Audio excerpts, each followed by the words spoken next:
We're going to give you guys a tour of Kapnos Cannabis. It's a new tier 2 cultivation, mom and pop. We've been at it since 2010 here in Massachusetts, trying to find our real niche, and made a couple of moves here in the space, and this is where we're at today. And when did you launch? We hit the shelves last week at NECANT was our initial launch, so we've been at this project about 2 years. Okay, and what Kapnos flavor do you believe I made that? Kapnos is the Greek word for smoke. And one of our partners is a Greek family. It's amazing. That What's your relationship to the plant? Like, how did you get started with cannabis? So I've been a legacy dealer for all my life. How old is? I'm 61. Okay. I started in middle school, junior high school.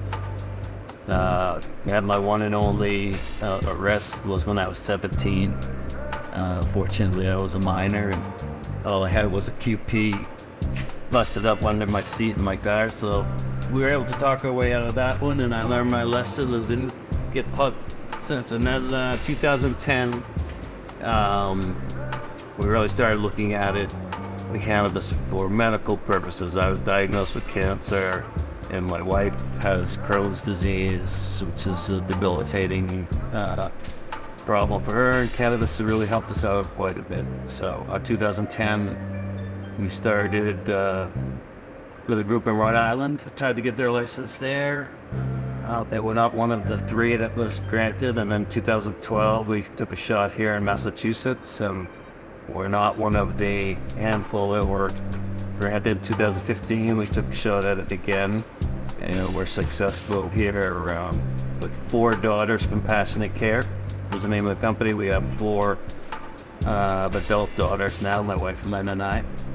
And we were very fortunate that recreational passed, and multi-state operators coming in here looking for situations like ours. So we made a nice exit there, and then decided we weren't through with our mission, and that we didn't really get started on the mission.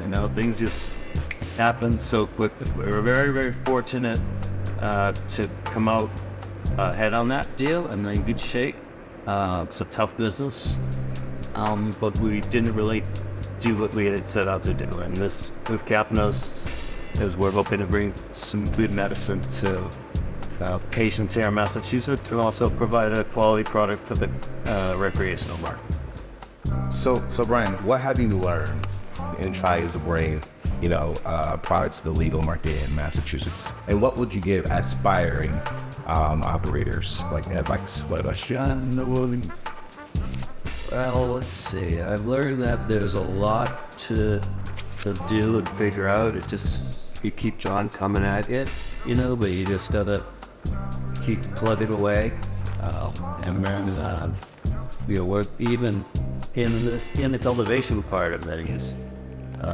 You're dealing with a plant, and it's hard to get it right all the time. So you're constantly concerned if your harvest is gonna pass testing after you've grown it for 3 months. And now we're fortunate to getting those results back, and they're positive. Also with the THC kind of situation going on in Massachusetts and all over the place, the questionable THC levels that are being issued by some of the labs, that's concerning to us. Where we have strains coming back testing at 20%, that we are going up against strains that are testing at 30%. Tried to find a lot of it's price driven on THC right now. So, you can have a high quality flower with a lot of flavor, but if it's not testing up in the high 20s, you're not going to get the dollar that you need to get to sustain. So it's interesting, but I think we're selling infancy in this industry. There's a lot of opportunity, but it's hard work, and every step of the way is hard work. It never gets easy. You could talk to operators that are up and running for a long time. It's just but it's a fun industry to be in, and it's really, a lifestyle choice to be part of my life and my wife's life. So we're trying to get to a point where we get that free flower. That was probably the biggest realization that I had was, I always envisioned being able to clip the nicest nuts off the tree and just go home with them, but now I gotta put them through the system and go buy them next door or out of dispensaries. It's a grind, it's not easy, but if you stick with it and you really put your heart and soul into it, it's a full-time job. You can't try and expect to be successful if you're doing something else. But I appreciate that people have to make a living somewhere else. But you can't commit 100% to this new endeavor. That it's going to be a lot harder. I wholeheartedly agree. Everything with my job to pursue why I did this cannabis. It's a tough commitment to make, but I can't. And tonight, let's hook up to a creative and a multi-million dollar, and like your equipment too. And then put on as well,